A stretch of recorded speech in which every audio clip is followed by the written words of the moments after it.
So before we get started, I wanted to give a little what is BrainHack. I'll get a little bit into this later, but essentially, okay, the idea of BrainHack was essentially a couple of guys realized that the funnest part of a conference was usually the coffee breaks. They last 5 minutes. Everybody actually talks about the things that are really useful to talk about. They start new collaborations. They start talking about new ideas. And then they're pulled off into another talk, and they can't really do anything with that.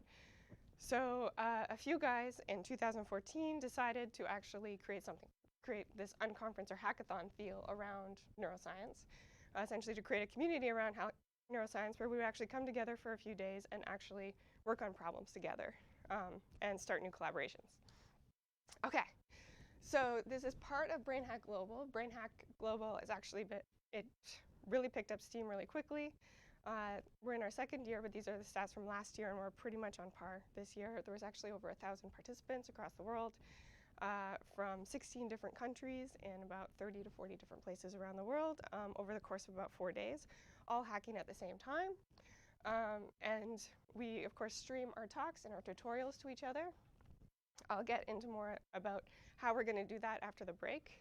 All you need to know now is that the AV setup for the presentations is a little bit more complicated today because we're actually broadcasting this, and we actually know that quite a few international groups are really interested in the talks that we're giving this morning. So we're very excited by that. Okay, I wanted to give a plug before we start that if you love your experience for the next 2 days, there's going to be 2 more brain hacks in Montreal within the next 6 months. So one will happen before Neuroinformatics 2018 in Montreal, brought to us by INCF. And the second will happen before the 6th Biennial Conference in Resting State, which will be in September. So in both August and September, there will be brain hacks in Montreal, and if you have a great time, I really encourage you to think about going to those conferences or just those brain hacks. Okay, so before we started the talks, I just wanted to make sure that everyone was up to speed on connecting in case they wanted to. The people with the purple lanyards theoretically know a little bit more than other people about how these things work, have come to this before and have offered to volunteer and give help, or are speakers and theoretically know a little bit about neuroscience and can help out too.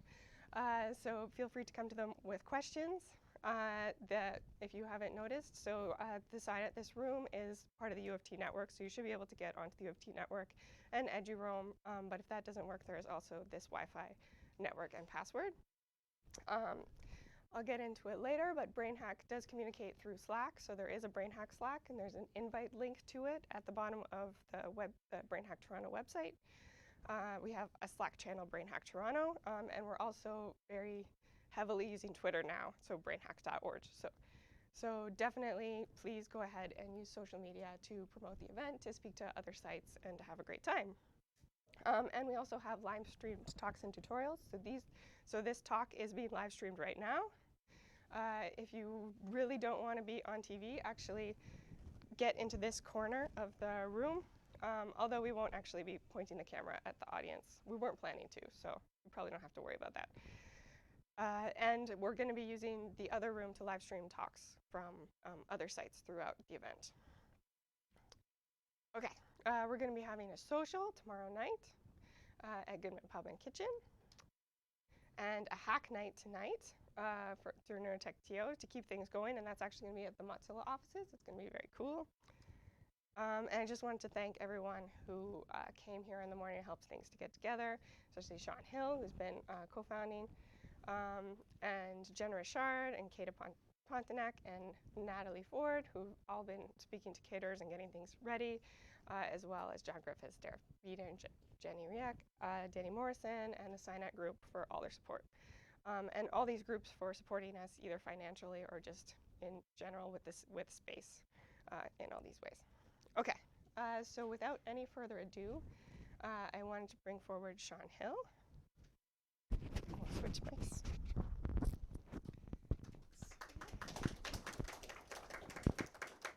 Thank you. Good morning. Can you hear me? Is the microphone doing anything? All right, I'll speak loudly. Hopefully the people on streaming can hear me. I'm going to also switch over to my slides. see how this works.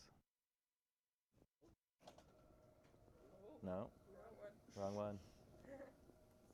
It's a well-programmed system. It's just me that doesn't know how to.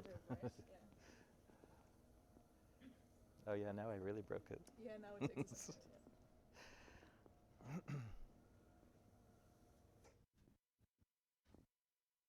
Yeah, partially worked. It'll work eventually. So while we're waiting for my error to be fixed, um, wanted to welcome all of you. It's fantastic to see. I think we've got I don't know what the term would be, but a female majority, actually, in terms of a gender balance. So a gender imbalance in a very positive sense of the word. And I think that's fantastic for a hackathon to achieve. And we also have a great speaker lineup throughout the morning. And very happy to, I'm new to Toronto, so I'm happy to see that there's a thriving hackathon scene here, and a lot of good engagement and interest. And what I want to take you through today is some of my background. So I just moved here from Geneva, Switzerland, where I've been working on the Blue Brain project, and I'll take you through some of the work there pretty superficially, just given the amount of time, but also talking about some of the challenges that we had to face in terms of the neuroinformatics, and also how we're looking to build off of that here in Toronto at CAMH and with the new center for Kremble, the Kremble Center for Neuroinformatics. So I think now I can get started, even if the projector's cooling. You're just gonna have a glare.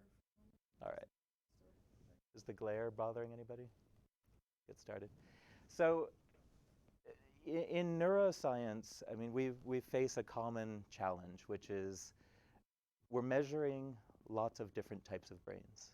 Right? The data that's being produced is coming from fruit fly brains, mouse brains, rat brains, cat brains, monkey brains, maybe zebrafish brains, getting lots of different types of data. In the end, what we really want to be able to do is understand how does the human brain work, right?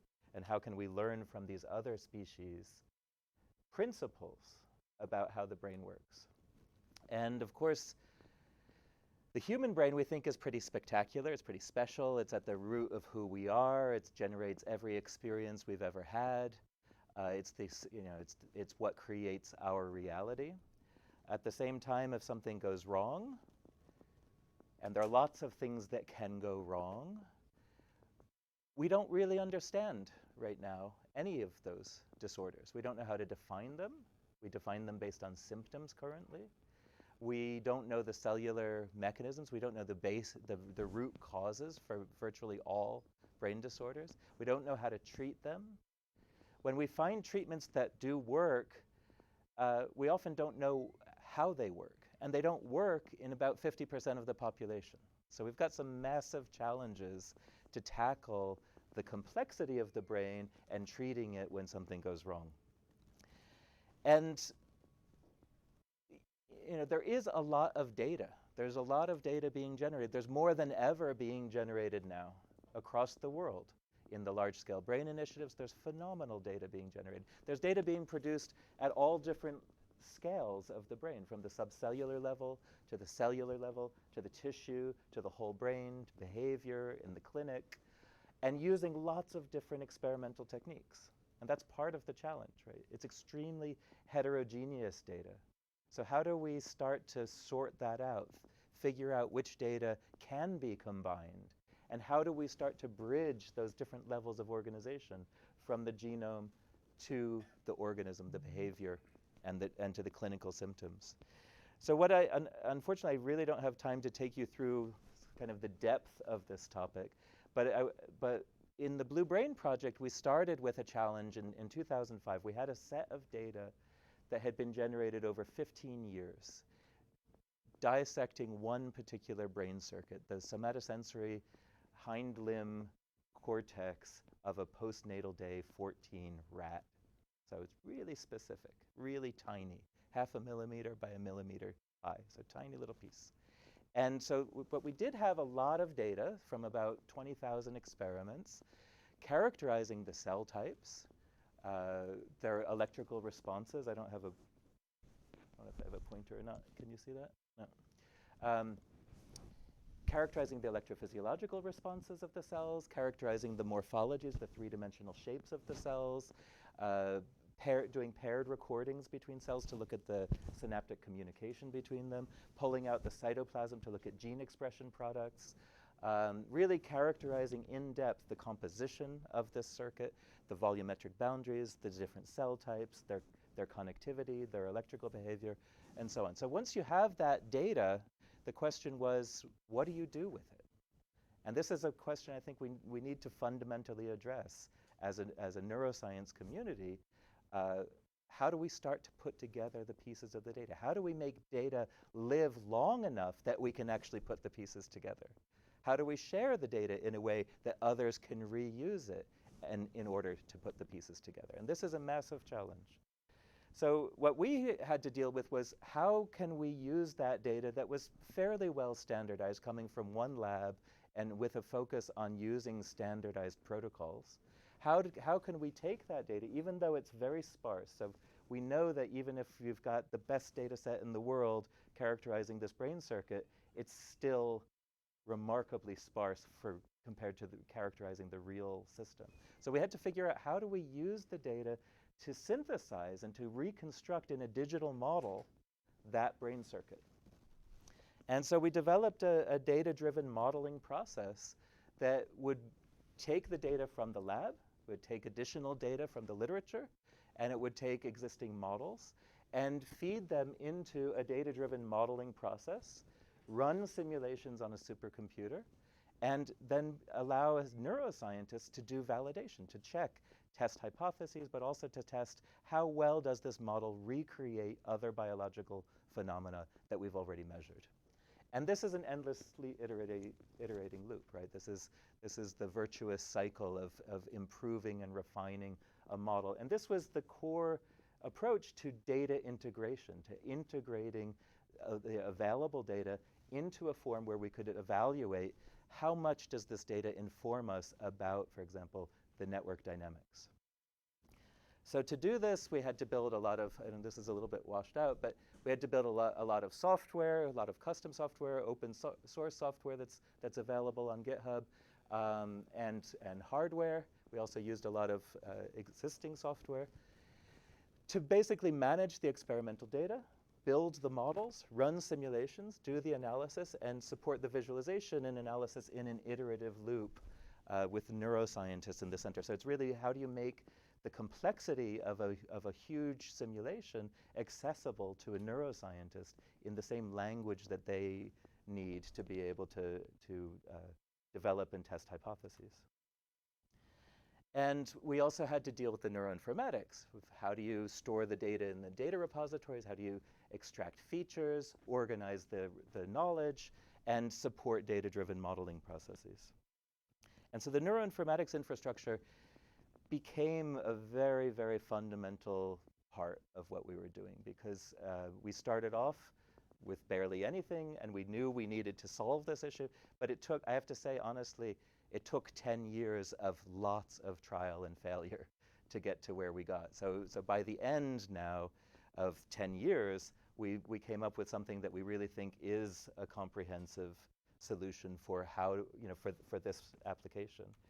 One piece that we needed was to define, and I think it would be useful for the broader community, is to define and agree upon a minimum information metadata set for neuroscience data. So we call it MINDS, minimum information for neuroscience data sets. And it's really, what's the minimum you need to know about a data set from the brain in order to be able to locate it in an atlas, to understand if it's a data type of interest, to be able to find similar and related data, and also to give credit to who produced it, what license is it available under, and how do we access it? Where's the URL where I can actually access that data?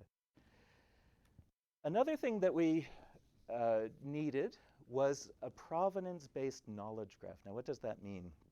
We basically needed to keep track of the origin of the data. Where did it come from? Which type of specimen? How was it sampled from that specimen? What were the specific activities and people involved in extracting that data? So for example, in reconstructing a neuron morphology, who did it? How did they do it? With which tools? Which protocols were involved in preparing the specimen? And we needed to store all of that in a searchable resource because there were lots of different ways in which we wanted to be able to query that. And so to enable this, we developed something called Blue-Brain Nexus. I'll take you briefly through that. It's really a metadata store. It's a data management platform, and it's a data store. And it basically lets you have, manage the security of this as well, so you can keep data controlled with controlled access. And it can support third-party stores, so you can have your data distributed anywhere in the world, and you can also publish your metadata to other metadata catalogs. And at the heart of this was supporting the FAIR principles. Many of you have probably heard of the FAIR principles. This comes out of Force 11 that really identified, well, what are the core principles that we need to address to make data reusable, shareable, to support open science, and also to support data-driven science. And so these 4 principles are findable, accessible, interoperable, and reusable. And those have received a lot of attention. The G20 has kind of endorsed these principles. But I think what's challenging about that is, what do they really mean, and how do you actually implement them? And this is something that we really dealt with at length to not only make the data findable, not only accessible, but also interoperable and reusable. And that last I and R are really hard. But findable means having these persistent identifiers, the high quality metadata, some provenance information if you want to discover where the data came from, semantic search. Blue Nexus will support federation and inference and notification, so you can get notified. That's coming in the future version. Accessible is having an open API, secure, so you can control access, scalable, and versioning of both the metadata and data. Interoperable is really key. That's where you use a semantic layer to support controlled vocabularies, using open standards for the data representation, and we're using Shackle from the W3C as a core schema language. Linked data is a plus. Not everybody wants that. You don't have to have that. But also making sure that this is open source and open to extensions. And then reusable, so clearly knowing the license under which the data is available, having open, publicly available schemas that others can refine and version, capturing that provenance, really modeling the provenance, and supporting, importantly, a standard that is developed today is going to be different tomorrow. Right? It's going to be different in a year. And if we're starting to think about how do we keep data alive over 5, 10, 20 years, especially in mental health, we've got to look at longitudinal data. You can't have data in one standard at the start and expect to be able to integrate it with a new standard 10 years down the road. And you know how much that's going to change. We had to develop a system where we could redefine the data schemas, version them, and have automatic migration between different versions of the schemas so that we can continue to maintain a mapping between the schemas as the standards evolve. So this is currently in use. Well, it's being implemented now in Toronto, but at the Blue Brain Project and the Human Brain Project, this is at the core of their work.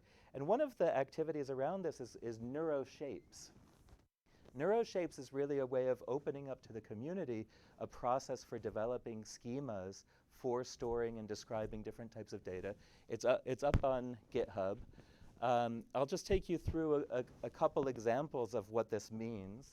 But what we learned is that the type of data, the type of a piece of data can be defined by its provenance. And by developing schemas that aren't just flat headers of properties that are useful for loading in and analyzing data, but actually expands that header to a graph that captures the provenance pattern. And what we found is that these provenance patterns are common across multiple different laboratories, that we could come up with a level of abstraction and a design pattern that actually is common and can apply to multiple different types of data across different labs. So for example, neuron morphologies have these common processes as part of their production, and that defines that type of data. For electrophysiological traces, similarly, there's these standard, at least for whole cell patch clamp. Now, these activities may change from an activity ontology, but that core pattern remains the same for electrophysiological data from the lab in Switzerland, from a group in Amsterdam, from the Allen Institute. So these are common patterns that we would love to have the community engaged in using, reusing, and test them out. How well do they generalize? How well should they be, should they be tweaked? Is there something wrong? Or build off of them to support another data type. But what's powerful about this is the data type definition comes from the graph. Okay? So that allows us to infer data type. It allows us to infer data that we can combine. It allows us to infer data that, the ways in which we can reuse the data, because it includes the information about the protocols that were used to produce it. And for the brain atlases as well, really captures the details in which, so we know how the brain atlas was constructed. We know the space within which the atlas defines, and we can define transforms into that space in a way that's reproducible and accessible. So all of that to say that we didn't start with that, but through many, many iterations, we came to that to support this data-driven workflow for building brain circuits and brain regions.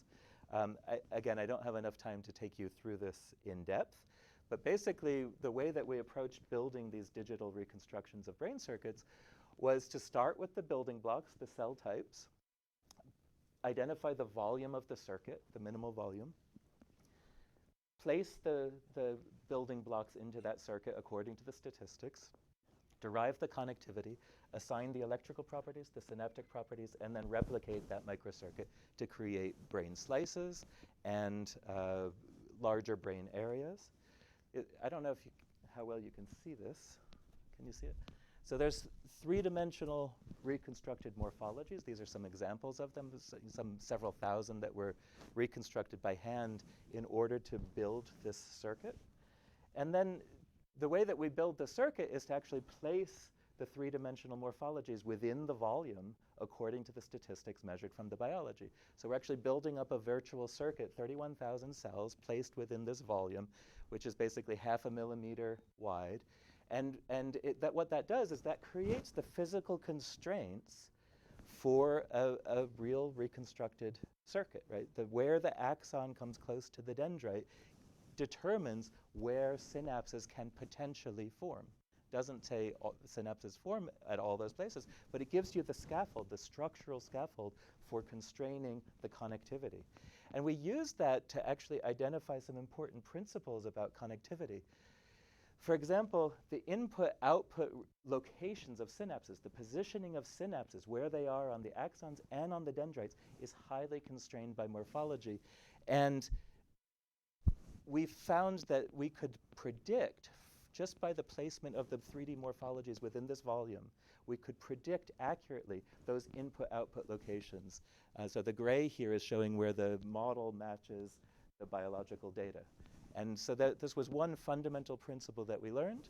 We can identify those core input-output relationships structurally, but also functionally. The postsynaptic potential also emerges. It's an emergent property of the circuit, of the positioning of the synapses on the morphologies, of the dendritic filtering, of the combination of release probabilities at each synaptic site.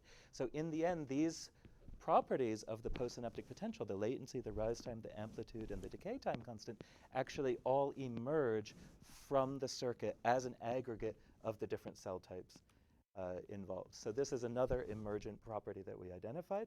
And then when we put all of this together and run simulations of a circuit, we also found that it also gives rise to emergent phenomena that were of interest. For example, one of the default behaviors when you just generally excite the circuit is you get a low frequency oscillation being generated. And this is something that's known to be generated in cortex when it's deafferented. If it's decoupled, if it's not being bombarded with a nice cocktail of neuromodulators to keep it alert and awake and integrating information, it actually starts to produce these low frequency oscillations.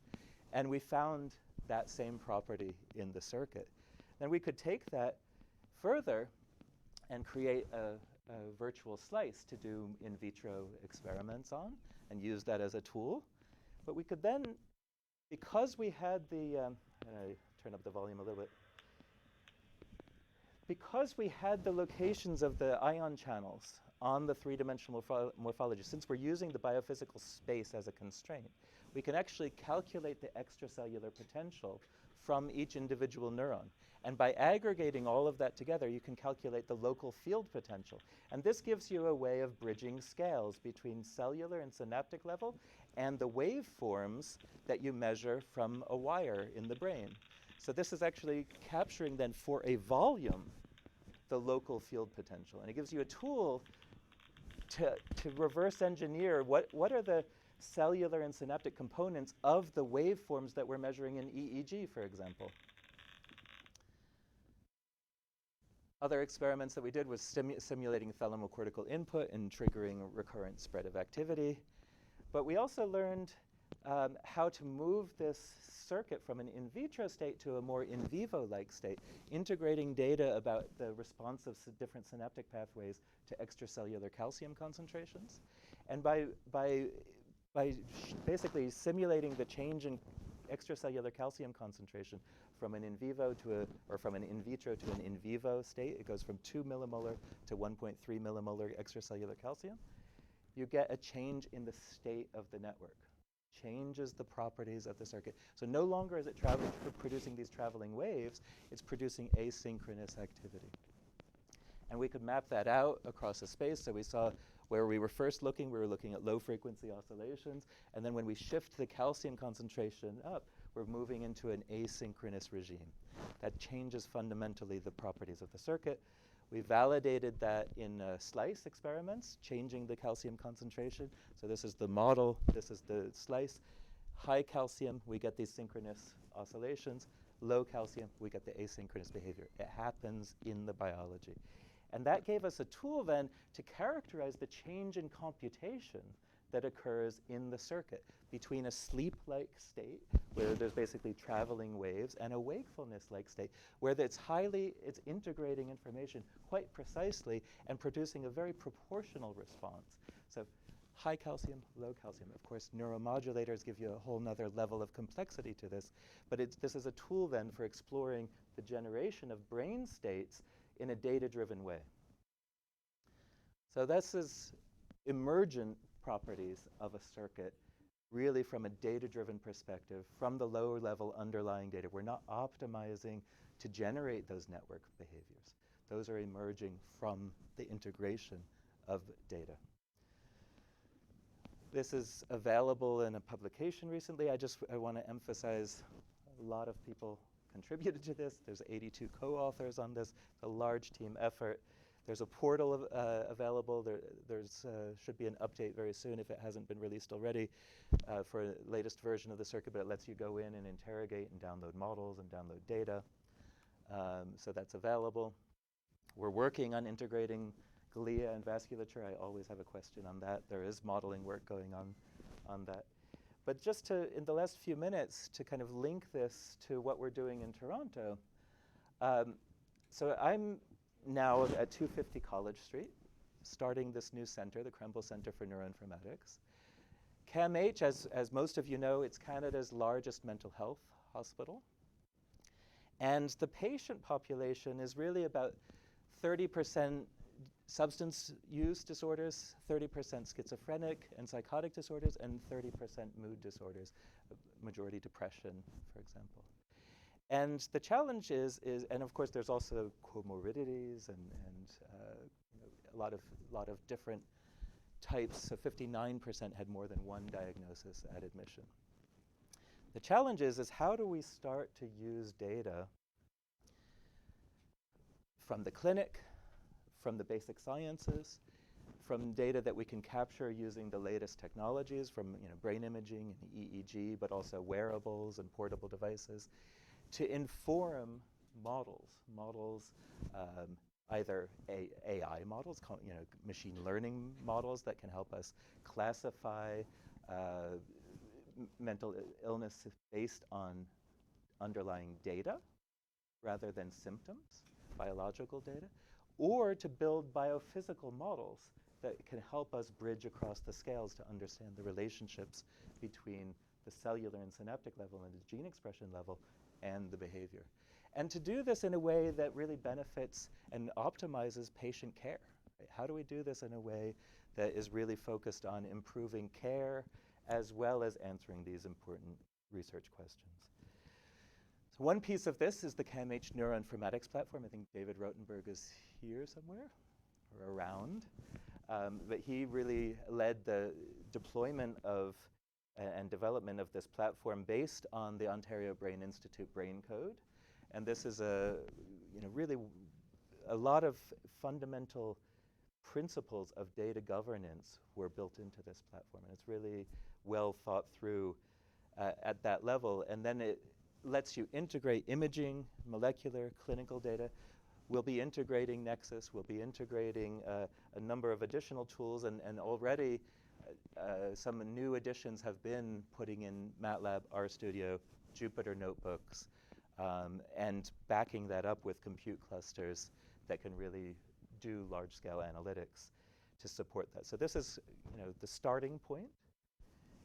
And the other part that we'll be using as a tool here is the fact that nearly every single psychiatric, neurological, and substance abuse disorder, and I haven't found one where it's not true, there's always an association with a sleep disruption. So whenever something goes wrong in your brain, it's reflected in sleep, okay? And vice versa. But sometimes sleep disturbances can be a factor. We don't know the causality yet, but there's a clear association. We're going to use that as a tool. We know a lot about sleep. We know about the circadian component of sleep, and we also know about the homeostatic component that depends on the previous activity during the day. We also know that chronic sleep disruption is associated with inflammation, with neuroinflammation, but also body-wide inflammation. So there are specific changes that happen when you're not getting healthy patterns of sleep. We can use that to look for molecular markers, actually, of chronic sleep disruption and inflammation. We can also use data from different levels, from using actigraphy, which is now widely available, wrist-based watches. There are new bed mats that also help you get activity during the night. You can turn that into a circadian map, understand the chronotype of the individual, but also the sleep history, the activity history. That gives you a way of modeling the overall state of the individual from behavior. Now, what we want to learn is the relationship between the sleep and wake cycles and circuit excitability, okay? And in fact, there's been some fantastic work done on that, which I'll point to in a moment. We can use modeling, multi-scale modeling. You've seen this. This is one level of modeling, microcircuit modeling. We can use mesoscale modeling, coarse graining that detailed microcircuit to a more schematic picture of the thalamus and thalamocortical circuitry with neuromodulation, and use that to capture the activity during wakefulness. So here's spontaneous activity in the thalamocortical system, and then with a visual stimulation, get an evoked visual response, and again, linking even at a mesoscopic level between the cellular and synaptic and the EEG level. But then that same model you can put to sleep. And you can simulate the removal of neuromodulators. And then this relates to what we saw in the detailed biophysical circuit, where it starts to produce intrinsically these low-frequency oscillations. So as this becomes hyperpolarized from the removal of the neuromodulators, it starts to generate these low-frequency oscillations from that. So again, this becomes a tool to keep relating the lower-level synapses and cells to EEG, to macroscopic level. And we've used that model to actually make specific predictions about the changes in EEG morphology, the shapes of EEG waves during different conditions. So for example, one thing that we found in the biology is that when you learn a particular task, if it's using one specific region of your brain more than another, you get local sleep increases at night after you're learning that task. So sleep is no longer a global phenomenon. It's a local phenomenon. Both during sleep, you have local sleep or local decreases in sleep if you don't use an area. And you get increased sleep locally. But then during wakefulness, even when you're awake, sleep can invade wake. So in this case, this is the most explicit example of it. This has been seen in mice and in rats, and now in humans intracranially. When you're sleep deprived, you get local circuits, local regions of your brain that are asleep, and the increasing number of them as you get more and more sleep deprived. Okay? So this becomes then a tool to relate those overall sleep structures to a prediction of which circuits are actually becoming functionally disconnected because they're asleep. And in this case, the local sleep was associated with cognitive lapses. Okay, so it was directly linked there. And this has also been observed and used as a way of measuring consciousness, that we can actually measure different anesthetic states and sleep and locked-in syndrome patients and so on by using TMS EEG to probe the state of the system through these same principles. So we want to use that in the context of also some work that's been done locally in Toronto at Baycrest, using, again, moving to the whole brain level with the virtual brain and being able to inform those models based on individual patient data that would include the structure, the brain excitability, and the overall fingerprint of the dynamics of these individuals to be able to build a more integrated picture of the state and the excitability and the capacity of that system to be integrated, as well as integrating, of course, there's a huge opportunity to integrate the rest of the picture of the individual, from the clinical records, from wearables, from many different types of data to be gathered. We want to use this to also inform data-driven epidemiological atlases. And the ultimate objective is really to start to be able to build personalized predictions about the state of an individual, where do they sit on a mental health scale and a set of dimensions, and where are they headed? What's their trajectory? How can we help to ensure that they remain on a positive trajectory, or to correct back to help restore health? So with that, I will stop. Thank you for your attention.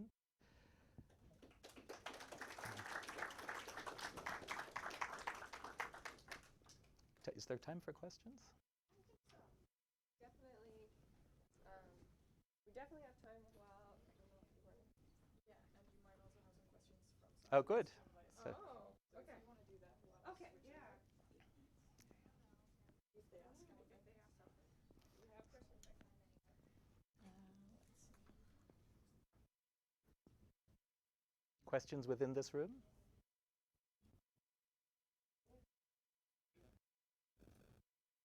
So I was wondering how much Nexus to this point handles individual variability, because if it was made for an animal model where everyone within a species is considered relatively the same Right, within a strain. right. Well, you can be as specific as you want. So the subject, we actually do keep track of each individual subject, mouse or rat, And so we need to know the provenance if it's, and so we can do either the aggregate analysis or the individual. Yeah. I like very much your last slide because I think, for example, autism, many of the studies, which we have a lot of data, but then it's a little bit like comparing like apples with oranges, you know, like hers is like a spectrum, you know, so we don't know where are comparing what when they put the group. Right? Sometimes it's different ages and it's a developmental disease. That's right. So That's right. it just doesn't make sense sometimes to put them in the same pool and then put them against the control, right? Yeah. So the data is so, I mean, no wonder the data is so inconsistent in a way, you know, because we don't even treat what we define, because it's defined like autism spectrum, right? Yeah. We don't even treat it like that, and we know it's as a developmental disorder, and we still study as a snapshots. Right. We don't do longitudinal analysis. Right. We don't draw trajectories of any kind. Also, I felt very well about your last slide. But I think the point you're raising is what is a control when we're talking about mental health, right? All of us are on some trajectory somewhere. And so to really understand, well, what's the question? What is the control for that question? That's not an easy thing to address. And as I think particularly with, neurodegenerative disorders and the fact that, there's a long progression before symptoms arise, you may have no controls in your population at all. Any other questions? Okay, thank you very much.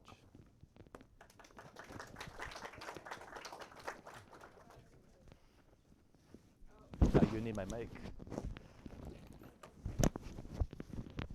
It's better that I take it off now.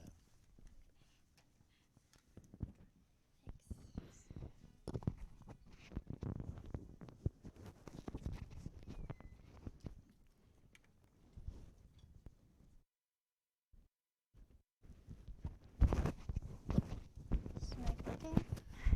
Yeah, it's hard to tell. Okay, so I'll try to speak up.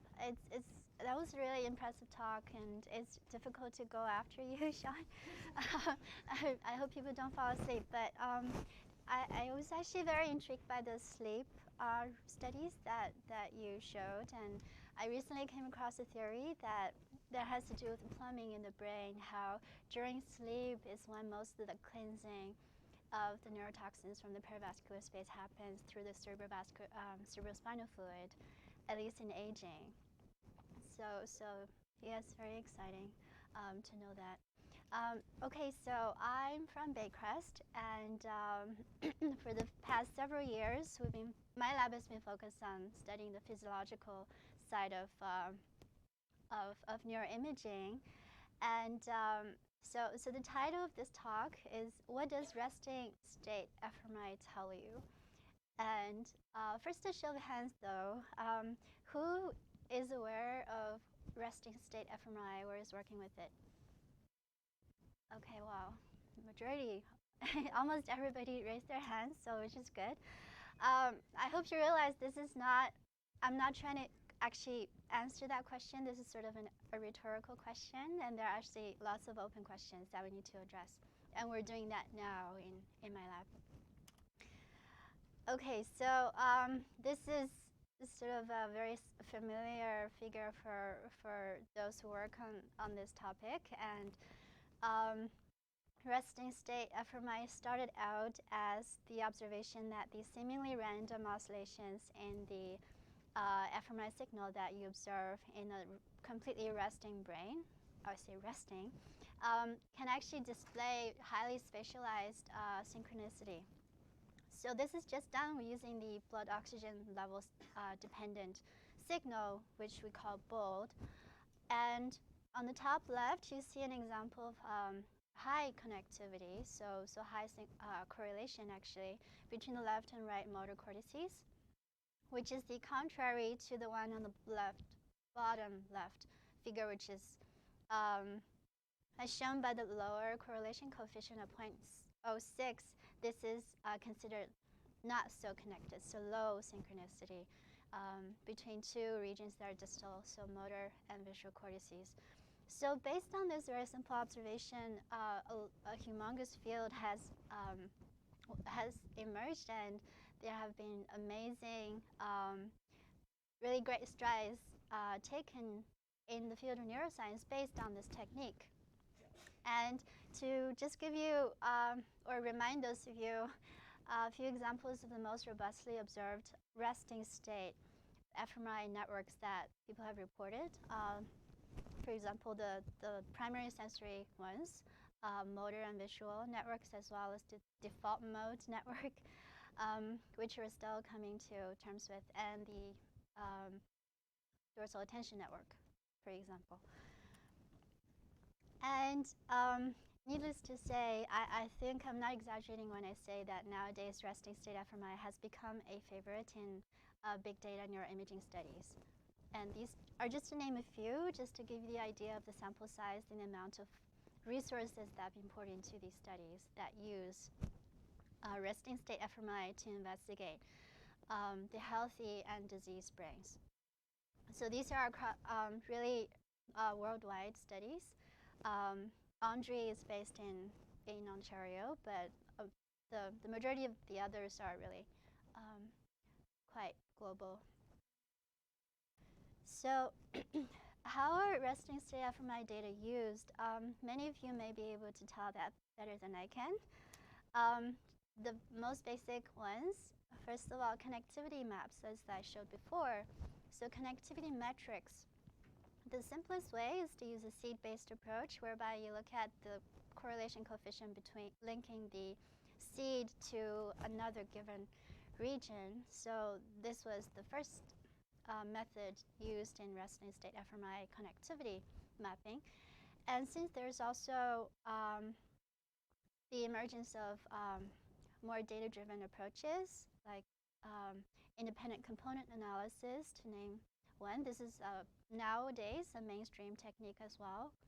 And we usually look at the maps in terms of their significance, as in the distance of a given component from the main brain signal. And we try to form hypotheses or conclusions based on those values. And of course, based on these, we can then generate secondary measures, for example, effective connectivity, for example, connectivity density maps, and the list goes on and on. But of course, connectivity is not the only way to use this data. You can also do what we call signal power-based metrics. So as an example, we simply look at the sort of standard deviation of that fluctuation that you see. So there are various names given to this type of metric. They are sort of all closely related to each other. One of them is the resting state fluctuation amplitude. The name says it all.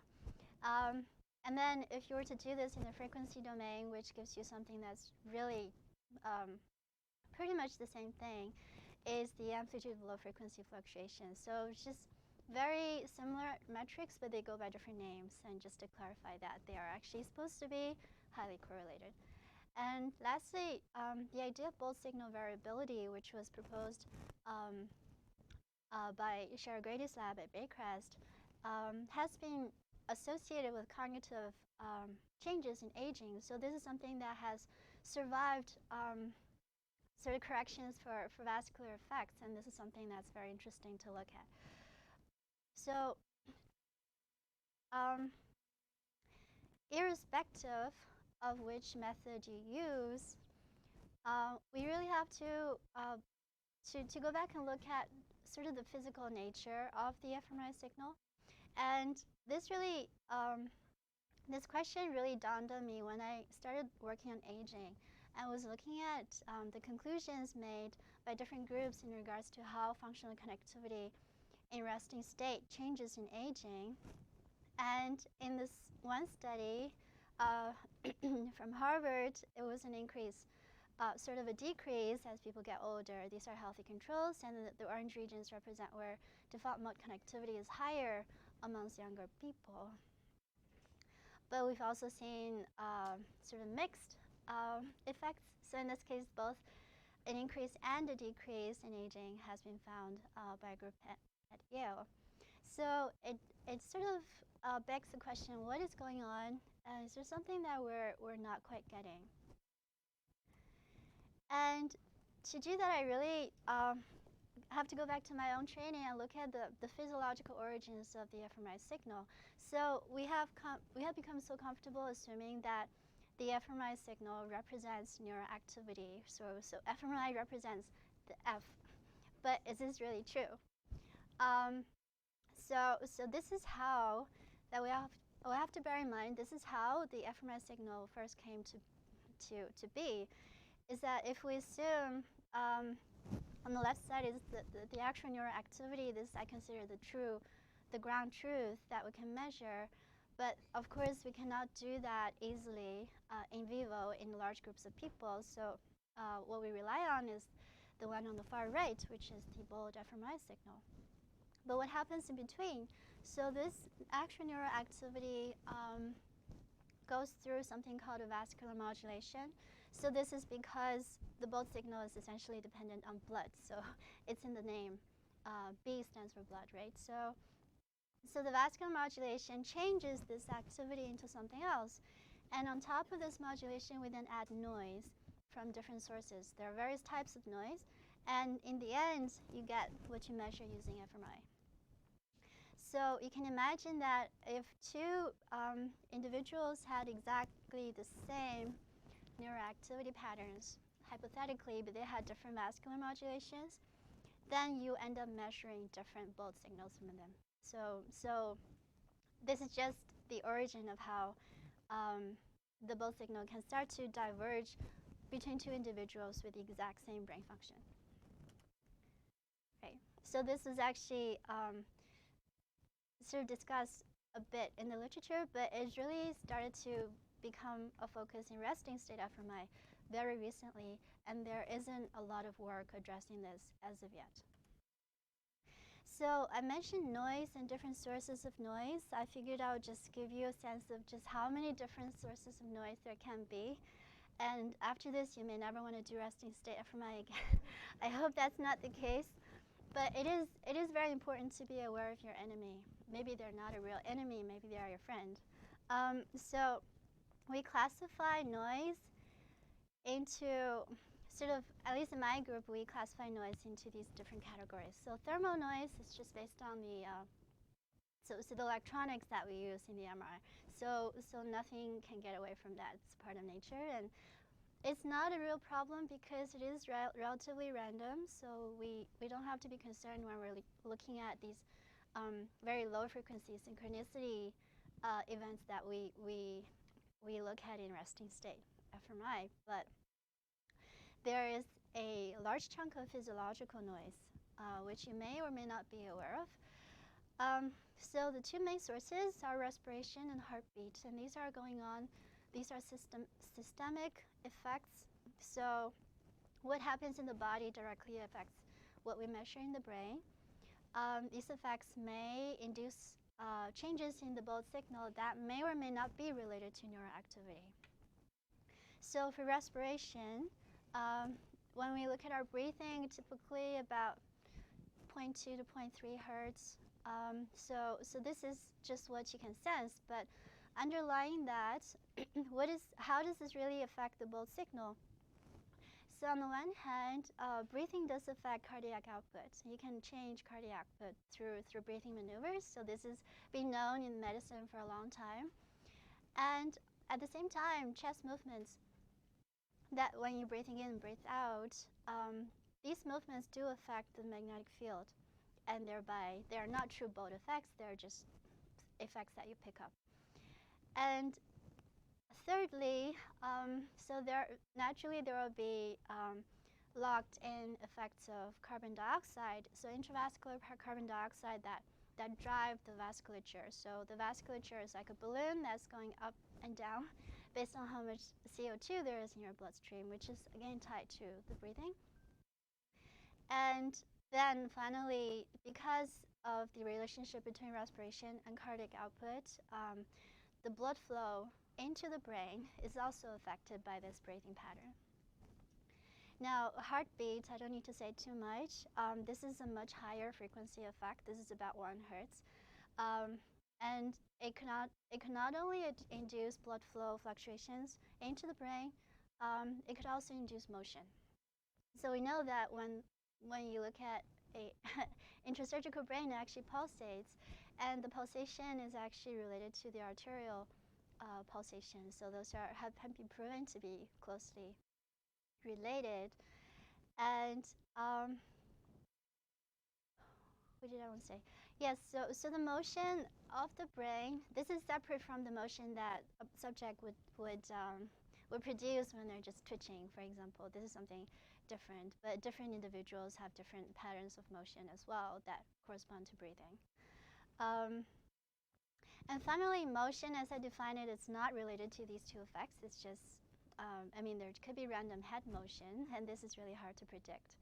So all of these things can influence your resting state fMRI signal, and you wouldn't be able to know where they are because there's no task for you to rely on. Say, if you had a task, you know, this is my task, anything outside of this time is not useful, but this is not the case, right? Resting state is you take all of the signal, and most of the time, you're not even able to see these physiological noise effects because these are much higher frequency than what we can pick up using our technique. We're picking up only even below respiration frequency, so we're not able to see it.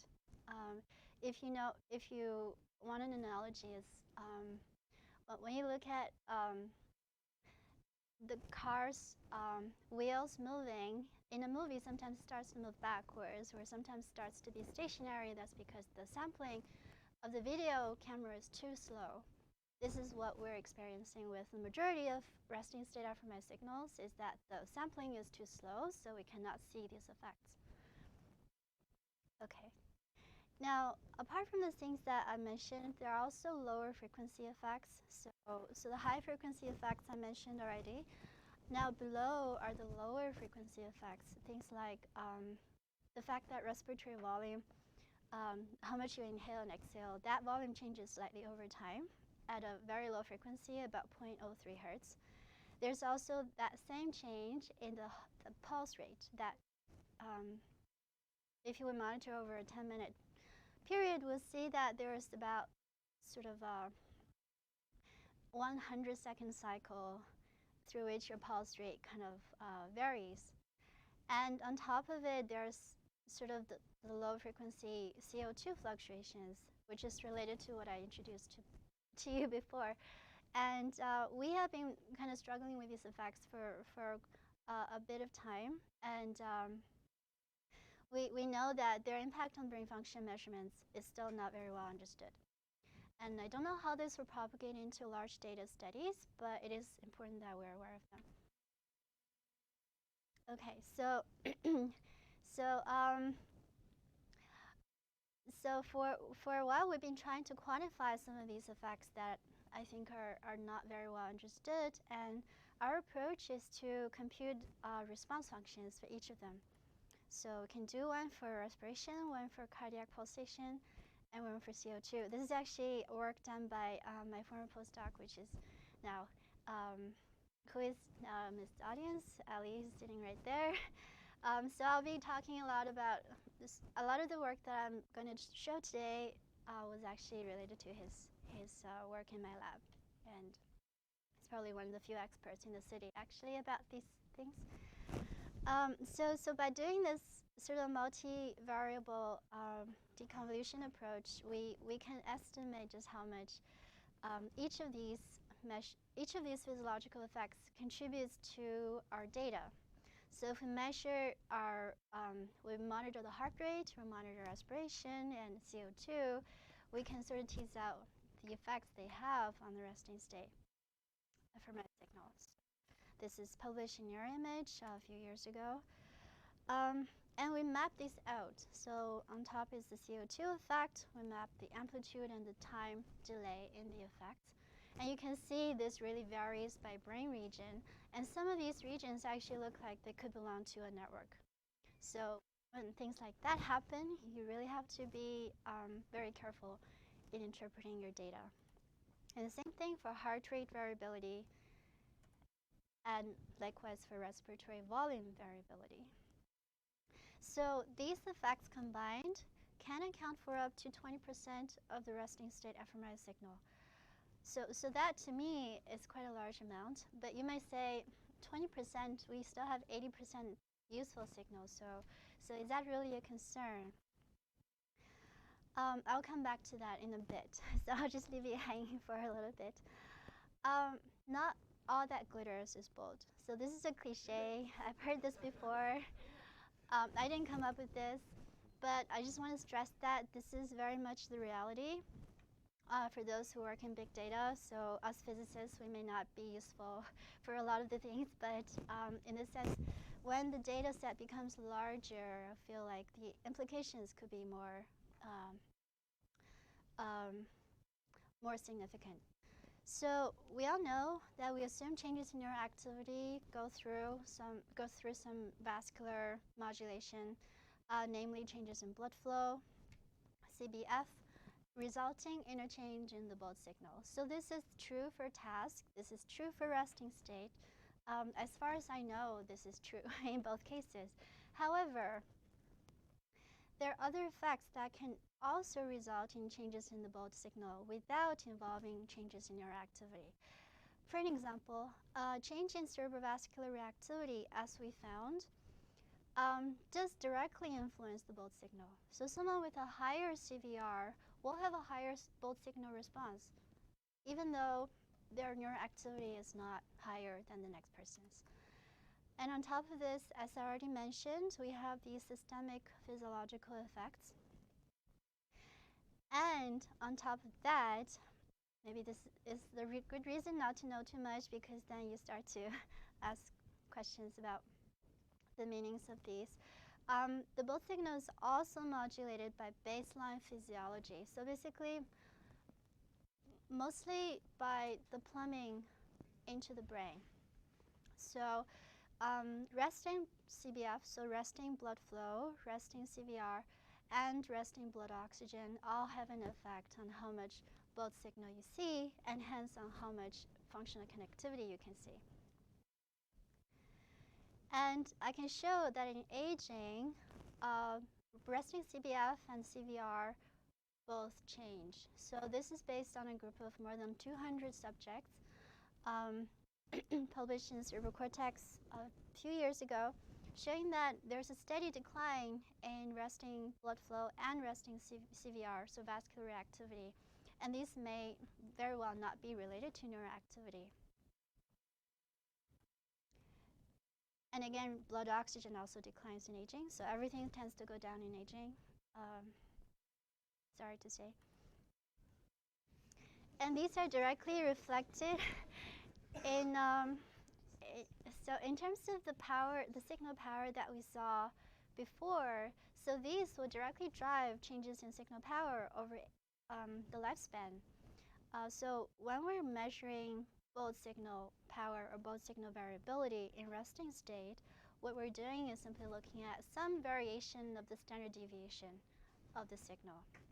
So I mentioned before, I'm very interested in the work by Doug Garrett and colleagues, and basically from the Grady Lab, and this is being continued at the Max Planck Institute right now as well, to really tease apart the neural and the vascular aspects of that power change.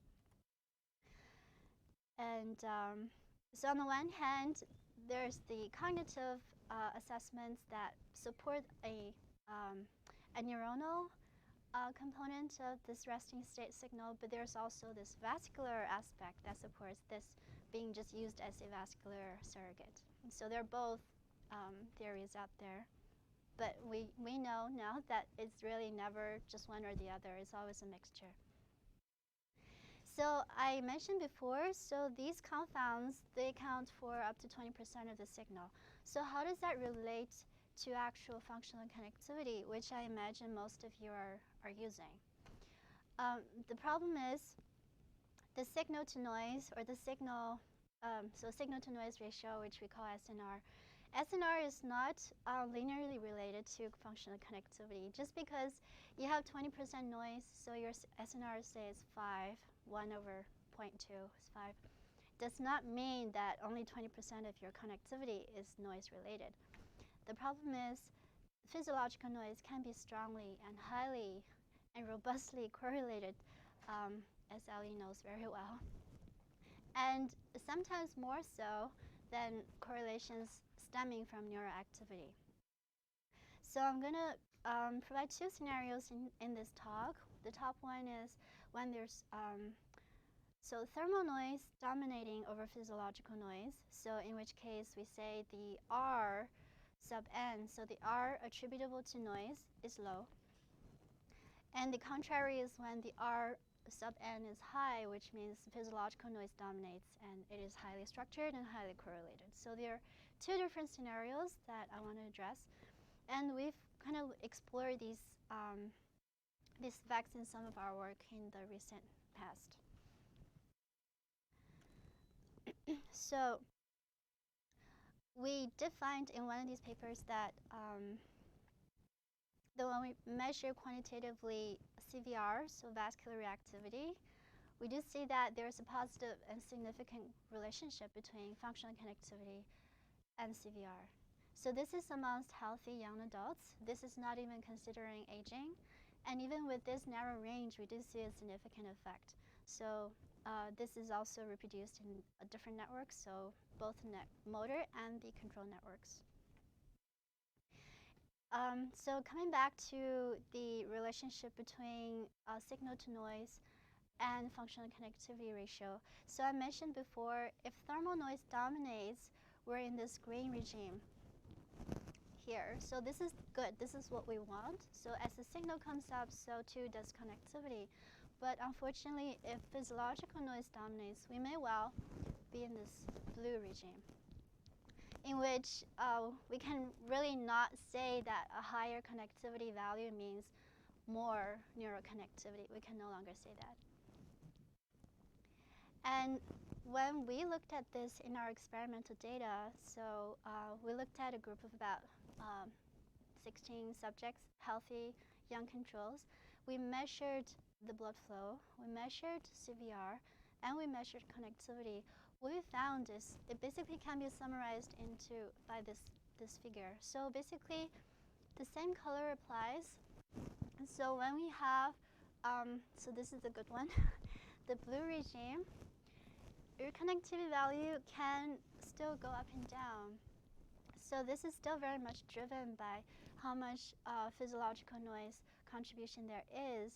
And the ideal situation is actually this red square there, where as your blood flow or vascular reactivity go up, your functional connectivity also goes up.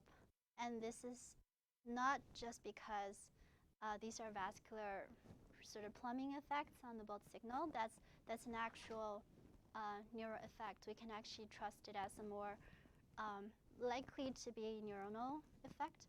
Whereas if you see the other trends, like for example this square here, where you have high functional connectivity and you don't have, you have high functional connectivity without a concurrent high blood flow, for example, you have to ask a question, because we know that the blood flow is there to support neuroactivity. So when there's low blood flow, what does it mean? That the level of activity at the neuronal level should also be low. If that is not the case, then something else is meddling with your results. So sort of this is something we're coming to grips with, and we need to explore this much further. I'm just exploring these effects with you today, and I'm hoping to get some feedback from you guys as well. So coming to, sorry, typo. It's a very unfortunate one. So what does resting state fMRI tell you? I'm not really saying that it doesn't tell you about neurofunction, but I'm saying that it does not always tell you only about neuronal function. So the noise can lead to significant and robust connectivity. This is unfortunate, but this is true. Baseline physiology is a significant factor modulating and biasing connectivity measures and even signal power measures. And this brings us back to just how would we start to correct these effects, or even reduce these effects, we need to explore how we're doing our physiological correction. And this would be when we're working out processing pipelines in these big data initiatives. This is something that it may seem trivial to some of you, but this is something that's really, really critical. So these are options that people usually explore, and Aras, who's sitting in the back there in my lab, he's really just focusing on looking at how these various things will help with your resting state fMRI signal integrity. And so that we're just starting to look into this. There might be ways to combine them. There might be reasons not to combine them. So a lot of you may have more experience in this, and I would like to hear your feedback as well. Yeah, so we don't know what the best approach is as of yet, although there are very large uptakes of certain ones of these approaches, and they are usually just done by default. They're taken for granted, and we don't know what they're doing to the signal. And finally, I also like to ask the contrary question. So I've told you about the noise effects, but can one man's trash be another man's treasure? I would like to hope that nothing is really useless. Even these physiological effects can be useful. Why? Because we know how the both signal is generated. So you may recall this figure from before. So we're turning it on its head. So now basically if we take out these physiological effects piece by piece, we can actually generate something that we can use. So this is another paper looking at how we can exploit the CO2 effect in the resting state signal to get vascular reactivity. So this is something that surgeons have been using in treating stroke patients, and this is something that a lot of patients in the older groups may not be able to do because of the requirements involved. But if we can do everything in the resting state, that opens up a window of opportunity. Okay, so just some earlier data showing the comparison between resting state and standard vascular reactivity maps, and there's some promise there. We're still working to refine the technique, but there's definitely promise.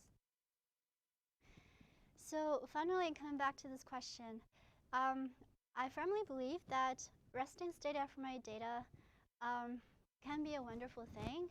It has lots of issues, but it has lots of offerings, and we can certainly get multiple measures from a single data set, and there are thousands upon thousands of them out there. So if we can exploit that, it will be really something tremendous.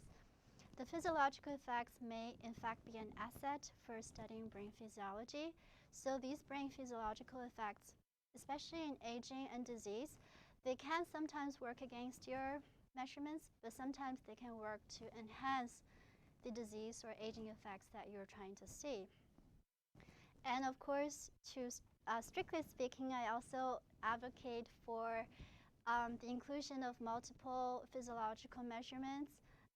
If one is to do a resting state fMRI study starting now, I would really strongly encourage individuals to acquire other types of data as well that would really help in interpreting the data, especially when so much funding is at stake, right? So I'd like to thank my lab, especially Ali, who produced most of the results that I showed today, and please ask questions.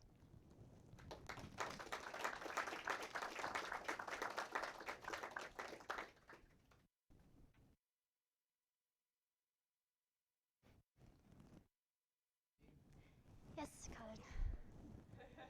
So basically, you're trying to say, do you think we can overcome some of these, so if I do what you suggest and I start including more of these measures, do you think I can begin to see how much of my bold signal could be confounded by physiological states in patients? I believe so. We can see that even in our tiny group of 16 people. So I believe you can see. Yeah. Oh, okay. Should I repeat that? Yeah. Or you could summarize. Okay, so the question is, if we start to include other measures in our fMRI studies, such as blood flow and reactivity, can we start to see I'm change? not sure how much of the variance is. I guess that's sort of the whole point of your talk, really. Yes, to try to understand how much of the fMRI changes in disease or aging is due to these other effects. And I would say, yes, I believe so. um, It's more like what I want to do is I want to say if I get people with schizophrenia, they do seem to have some neurovascular differences. For example, there's been some suggestion their hemodynamic lag is variable. Patients are controls of which actually decouple some resting. One region, the hemodynamic lag is 3 seconds, and over here it's 6 seconds. That would correlate.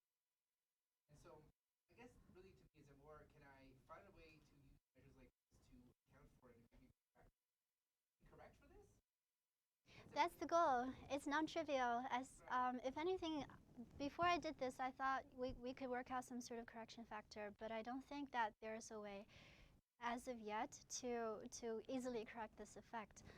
So this is something we're working on, but at least if we measure these things, we can at least start to use that data, say, 2 years or 5 years down the road, when you realize, oh, I should have measured that, right? So you gave an example of schizophrenia. So there's a high degree of comorbidity between schizophrenia and diabetes type 2. And type 2 diabetes has known vascular effects. It is a metabolic disease, but it has damage on the vasculature. So especially in this example, I would think a vascular measure would be very useful in assessing what degree are we actually probing the neural aspects of things. Do I add this on to Greg? I did.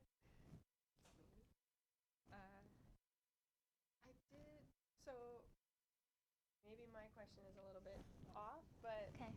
so in terms of, are we really care? So is this going to affect more just the amplitude, or do you think it will affect the whole pattern across, like the spatial pattern across the brain in one person? So this is a multifactorial question. So the question, do I have to repeat the question? Sure.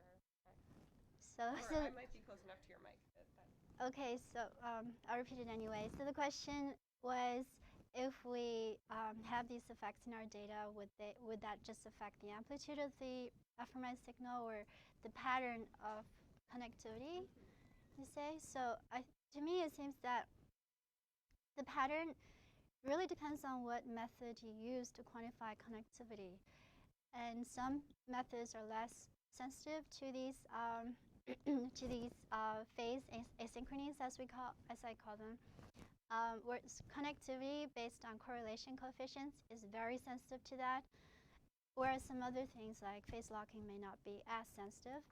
Second factor in this question, this answer would be that the pre-processing pipeline you use will easily alter that pattern of synchrony. You may not realize, but just by throwing in there, say, global signal regression, you would change the properties of the signal. So these really, so the connectivity maps as we know them, we start to build things on them, things like, so I'm aware of graph theory and other types of more advanced approaches to really look at the signal as a bigger picture. But the backbone on which you build those is really very important. Thank you very much. Thanks again for inviting me.